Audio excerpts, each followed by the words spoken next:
When the clock turned 12 midnight on December 22nd, 1899, a century of innovation and change in the world began. Born out of technology and molded by some of the most influential human beings to ever walk this earth, the 20th century was revolutionary in its every aspect. This is the story of the largest medical breakthrough in the history of modern medicine. This is penicillin. The story of penicillin starts in a peculiar place, one that could not have seen it coming. It starts with Dr. Alexander Fleming. When Fleming, a Scottish scientist, woke up on September 28, 1928, he certainly did not know what was in store for him. When I woke up just after dawn on September 28, 1928, I certainly didn't plan to revolutionize all medicine by discovering the world's first antibiotic.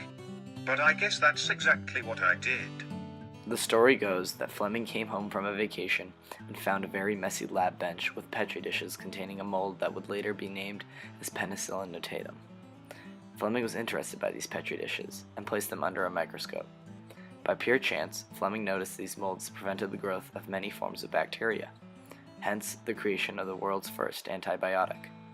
He knew what he had just done would surely make a change in the world, but he had no idea the discovery he had just made would change the course of medical history forever. While Fleming had made the breakthrough discovery, he knew that he couldn't produce penicillin for human consumption on his own.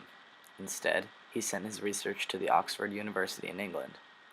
Here, Dr. Howard Florey and his brightest pupil, Ernest Chain, would do the quote, heavy lifting necessary to produce a penicillin antibiotic available to the general public. After working with the antibiotic for a while, Florey and Chain had a dose ready for animal testing. Their tests were mainly centered around mice. Years went by, and progress was made, when finally in the summer of 1940, Chain and Florey came to the results they were looking for.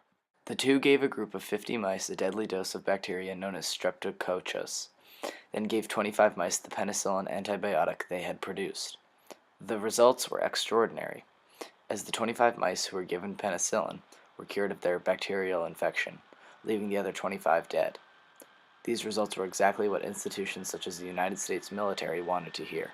Heading into what the United States thought would be the largest war in modern history, the need for an antibiotic like penicillin was not only helpful, but necessary. The wait time for surgery during World War II was approximately 14 hours after injury. With such long waiting times, it was a guessing game if a soldier would live or die due to infection. However, what penicillin did was give the Army a far greater chance of saving soldiers' lives, as it did. When the thunderous battles of this war have subsided to pages of silent print in a history book, the greatest news event of World War II may well be the discovery and development, not of some vicious secret weapon that destroys, but of a weapon that saves lives. That weapon, of course, is penicillin. What may be even more important to note is the fact that the Nazis did not have any access to the penicillin antibiotic in World War II. In other words, who knows how the war could have ended had the Nazis had access to the, quote, wonder drug of World War II. If the world knew that penicillin would be such a breakthrough for medicine, they surely advertised it well by awarding the head scientists the Nobel Prizes in the areas of physiology and/or medicine. As the years went on, penicillin's work grew and grew, as it is said that there is an estimated 200 million people whose lives have been saved by penicillin since 1942. While penicillin has saved so many lives, its largest contribution may not be its direct effect on its patients, but rather what it did for the world of medicine as a whole.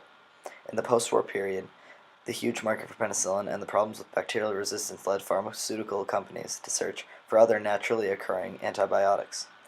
The most important of these was streptomycin, introduced in 1946 as a treatment for tuberculosis, the most serious bacterial infection against which penicillin was left ineffective. All in all, without penicillin, the world would be both less medically advanced and surely would have lost far more lives. However, because of this turning point in time, we see the world in a far greater light.